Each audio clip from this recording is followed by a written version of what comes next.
In the heart of the ancient city of Troy, after a decade-long siege, the Greeks were on the brink of giving up. The Trojans had held strong, their mighty walls impenetrable.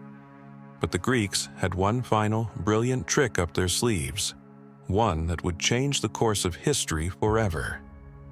The Greeks, led by Odysseus, had tried everything. They laid siege, fought brutal battles, and waited and waited. But after 10 years, they knew they couldn't win through force alone. So, they turned to cunning. They built a massive wooden horse, hollowed out to hide a select group of their finest warriors. The Greeks then rolled it to the gates of Troy, leaving it as an offering to the gods, an apparent symbol of surrender, a gift meant to bring peace.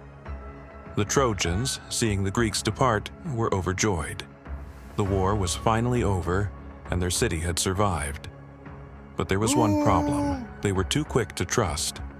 Despite warnings from the soothsayer Laocoon, who famously shouted, "Beware of Greeks bearing gifts," the Trojans celebrated their victory and pulled the horse into the city.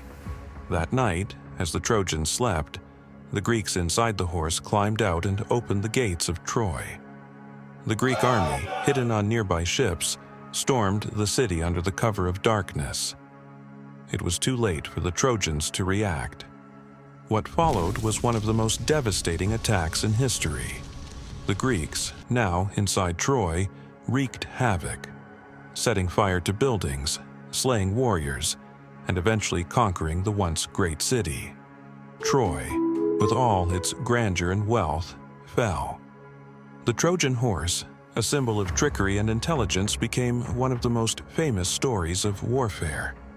The Greeks had won, not by strength, but by outwitting their enemies. And so, the tale of the Trojan Horse lives on, a timeless reminder of how sometimes the greatest victories come not from brute force, but from clever strategy. The Greeks may have left the walls of Troy, but their legacy, built on cunning, would never be forgotten.